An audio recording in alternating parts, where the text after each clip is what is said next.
Has any African country shown the West its true face?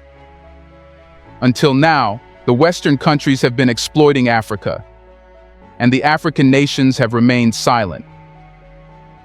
Perhaps it was considered unethical even to criticize the oppressor. However, things have changed now. Because Western countries like France and the United States are openly blackmailing and sanctioning African countries after they declined to follow Western policies, African countries have decided to answer the West in the same language. As of now, Uganda has been under the West's radar, being imposed sanctions and portrayed as an authoritative country by the Western media. Therefore, at the Non-Aligned Movement Summit 2024 in Uganda, where over 120 countries were present, the Ugandan president blasted the West. He did not care what language and words he was using because the anger was overwhelming. So, what did he say that made the Western leaders hide their faces? Let's find out.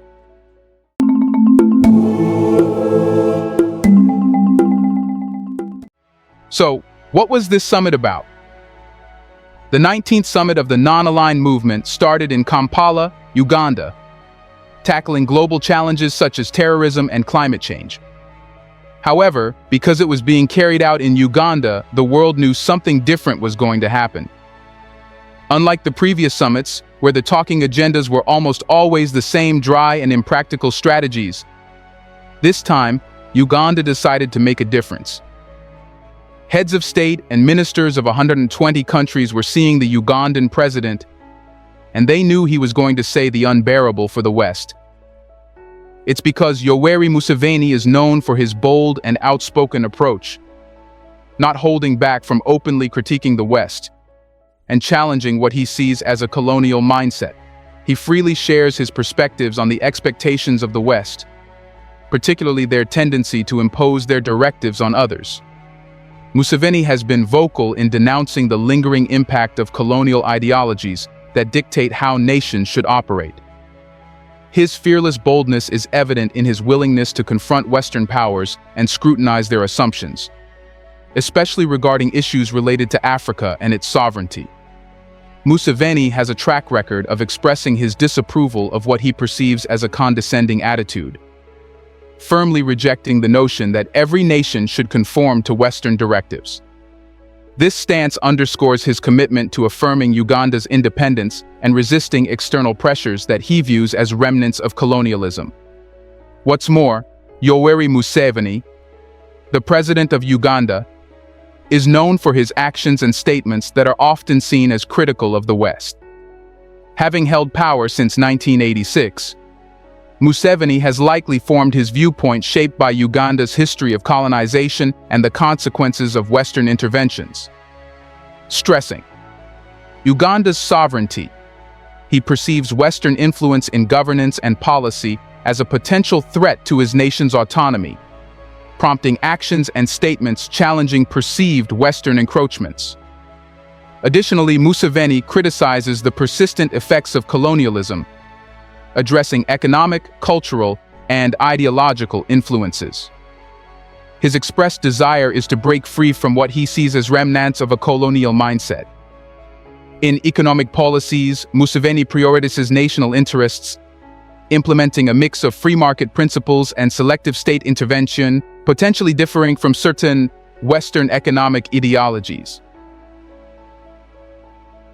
Museveni's approach to regional and international relations involves seeking alliances aligned with Uganda's interests, sometimes outside traditional Western partnerships.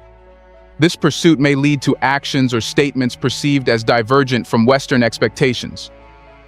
Moreover, Museveni has expressed dissatisfaction with specific aspects of global governance, particularly structures like the United Nations Security Council.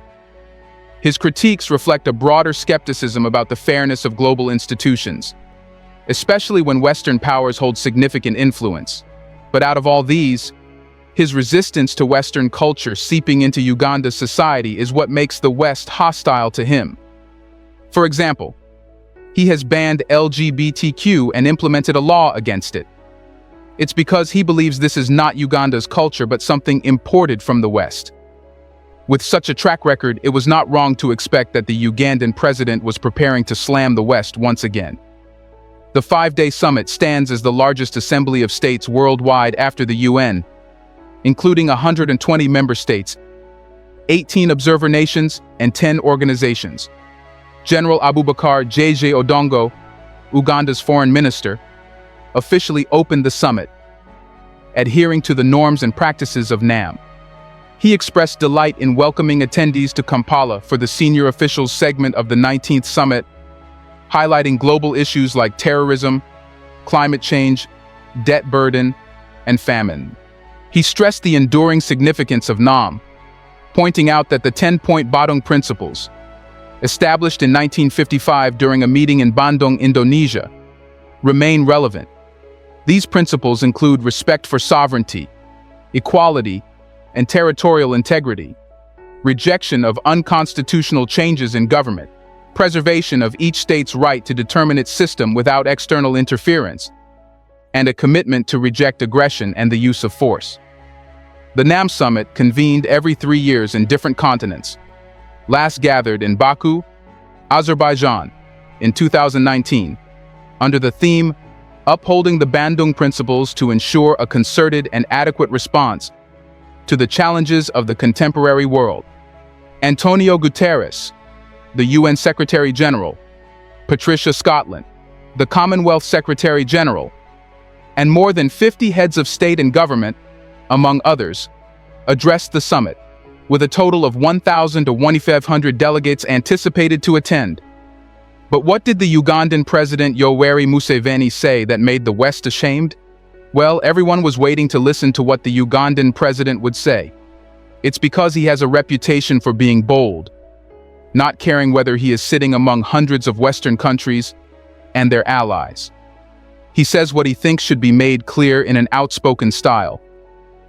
Therefore, in a powerful and impassioned address, Ugandan President Yoweri Museveni delivered a scathing critique of the West, casting doubt on their commitment to democratic principles. Museveni raised a poignant question, challenging the authenticity of the West's democratic claims by questioning why, if they proudly identify as Democrats, they do not consistently champion the freedom of all individuals. He confronted the paradox of advocating democracy while seemingly tolerating or even perpetuating practices that undermine the fundamental rights of others, emphasizing the need for a more consistent and principled approach. When he said this, everyone was silent. Nobody was expecting that he would say something like that, because his every word was well calculated and weighed before being delivered. It did not leave any space for the Western leaders to dodge the question. It was an outright attack on the West's hypocrisy, on saving democracy, when it does not care about the democratic principles itself. The president called for a departure from the expectation that African countries should endure enslavement, while others claim to champion democratic values. Instead, he urged the Western nations to lead by positive example, discouraging the use of manipulation, lectures, and threats as means of influence. Museveni drew attention to historical episodes where European powers leveraged technological advancements in shipbuilding and gunpowder to subjugate regions like Africa, Asia, and the Pacific.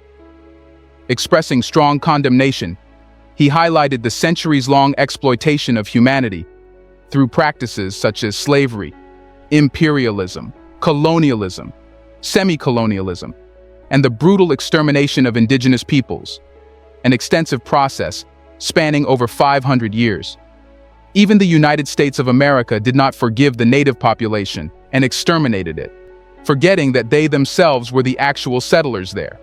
The mistreatment, displacement, and violence suffered by Native American communities during European colonization and westward expansion had devastating consequences. Key elements of this historical process include the introduction of diseases like smallpox by European settlers, causing widespread epidemics that significantly reduced indigenous populations. The policy of forced relocation, particularly the Indian Removal Act of 1830, displaced numerous Native American tribes, with the infamous Trail of Tears resulting in the deaths of thousands of Cherokee people during their forced march. Throughout the 19th century, conflicts among settlers, Native Americans, and different Native American tribes led to violence and loss of life. The U.S. government frequently used military force to expand its territory at the expense of indigenous peoples. Additionally, the U.S. government implemented policies aimed at eradicating Native American cultures and traditions, utilizing boarding schools to assimilate Native American children into Euro-American culture, often forcibly separating them from their families and suppressing their languages and customs. The encroachment of European settlers and the U.S. government on indigenous lands, combined with the discovery of valuable resources, resulted in the systematic and often violent dispossession of Native American territories, with treaties frequently being violated.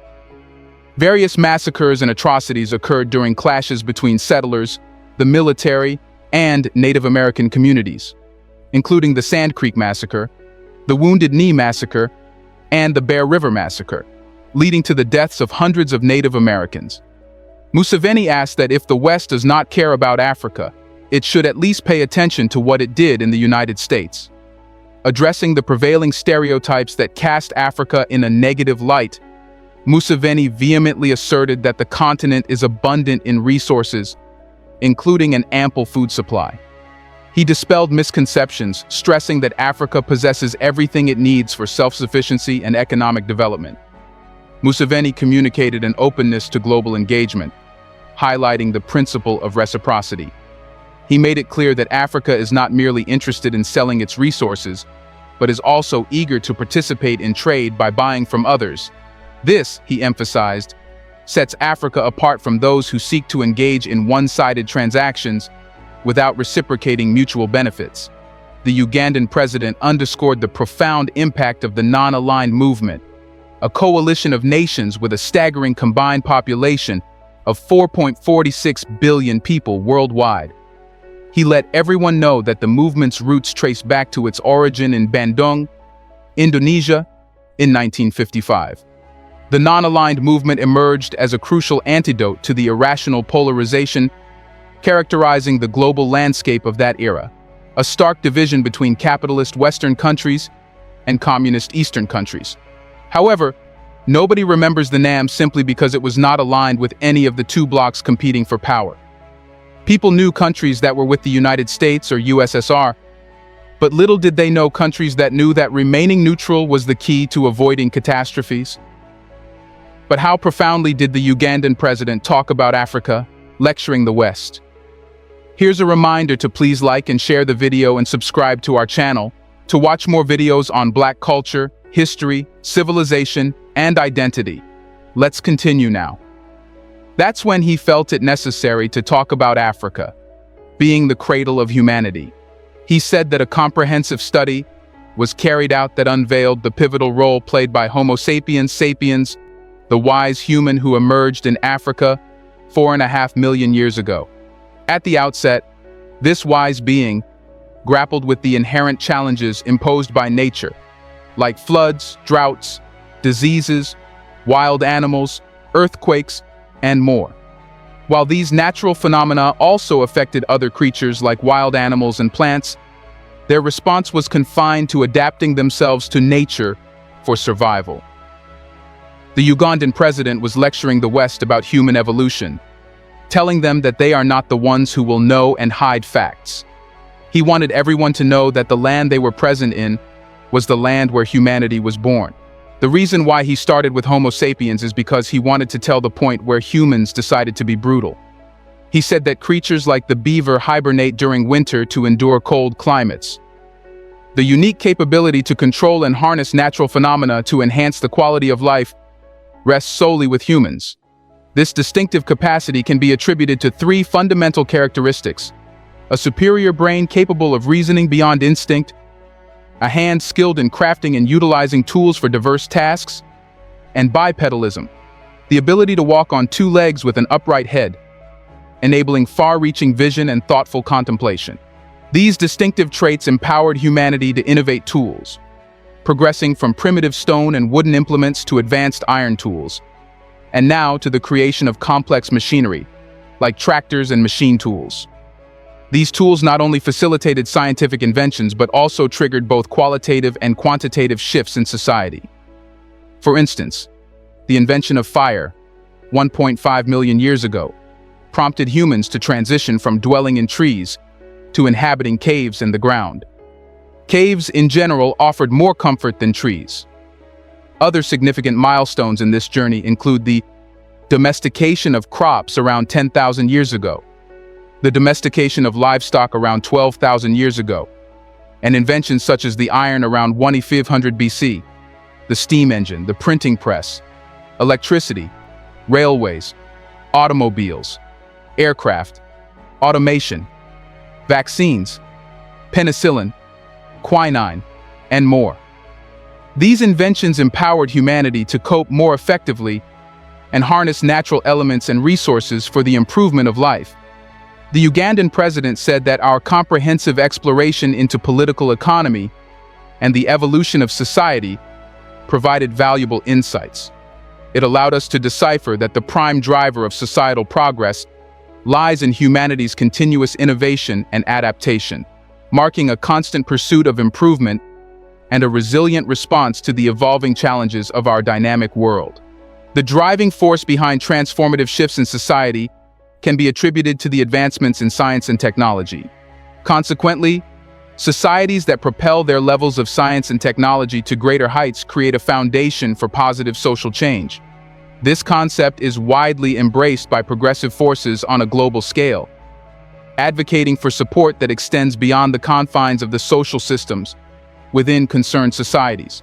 However, as human ingenuity turned its focus to addressing the operation of man by nature, a new layer of complexity emerged: the operation of man by fellow men. The Ugandan president said that in addressing this emerging dilemma, Karl Marx emerged as one of the few analysts who accurately examined it. He noted that only during the era of primitive communalism, when humanity resided in hunter-gatherer societies, was society free from oppression by fellow men. Subsequent social systems introduced varying degrees of the operation of man by fellow men, leading to wars of conquest, wars of aggression, slavery, imperialism, neocolonialism, colonialism, feudalism, primitive capitalist accumulation, and more. These exploitative elements, fueled by greed, are deemed entirely unnecessary. But how did the Ugandan president subtly give a good beating to the West? Well, he did it in a style that made it difficult for the Western leaders to decide whether to clap or be offended. The Ugandan president said the Ottomans obstructed Europeans from using the Silk Road, pioneered by Marco Polo after capturing Constantinople in 1453. Faced with this impediment, Europeans sought an alternative sea route around Africa, led by figures like Prince Henry the Navigator of Portugal. This legitimate and positive response, compelled by the Ottomans' unreasonable actions, resulted in Christopher Columbus reaching the Americas in 1492 and Vasco da Gama circumnavigating the Cape of Good Hope in South Africa in 1498. However, the initially positive efforts of Europeans seeking a sea route around Africa became tainted by the malevolence of slave-taking by the Portuguese. The capture of the first slaves by the Portuguese in 1441 marked the onset of a dark chapter, the Ugandan president said. The achievements of discovering the Americas and circumnavigating Africa by sea eventually transformed into harbingers of great evil for Africa, the Americas, and Asia. Exploiting their technological progress in shipbuilding and the use of gunpowder, Europeans subjected Africa, the Americas, and the Pacific to looting and exploitation through slavery.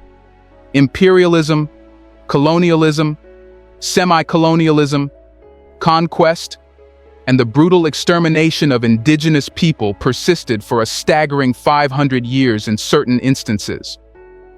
Rather than celebrating the impressive scientific advancements in shipbuilding, the widespread adoption of gunpowder, the expanded use of quinine against malaria, and the introduction of the printing press, steam engine, and various other innovations found themselves entangled in a tumultuous 500-year period of anti-colonial wars aimed at ousting malevolent parasites, In the African context, it wasn't until 1994 that the indigenous people of South Africa regained control of their nation, marking a turbulent struggle spanning 5 centuries against the misguided machinations of greedy individuals. The oppressors made a critical miscalculation in presuming that their temporary supremacy in science and technology could perpetually subjugate others. However, the oppressed always learn, catch up, and ultimately triumph over the oppressor. This is the inherent reason why empires inevitably crumble. But when did Africa's fate change forever? The Ugandan president said that after reflecting on the 500 years of European aggression against Africa, a crucial moment emerged in 1923 with the establishment of the African National Congress in South Africa. Modern freedom fighters stepped forward to lead the African resistance, departing from the traditional, often illiterate African chiefs who struggled to protect the sovereignty. However, Menelik II of Ethiopia stands out as an exception, successfully overcoming Italian aggressors in 1896. In just 82 years, modern African resistance fighters successfully liberated the entire continent, culminating in South Africa achieving freedom in 1994. Significant conflicts during this period include the Mau Mau uprising in Kenya and resistance wars in Algeria, Mozambique, Angola, Guinea, Namibia, Zimbabwe, and more. Despite these triumphs, we question the motivations of imperialists for seeking domination in the first place.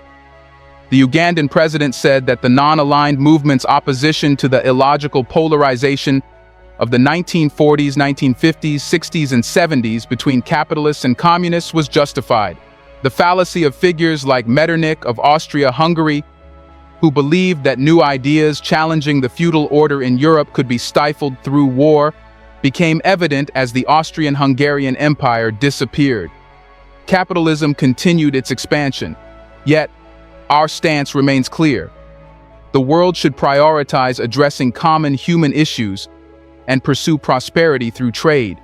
The Ugandan president said that while some misrepresent Africa as a region lacking in food, we are rich in resources, including food.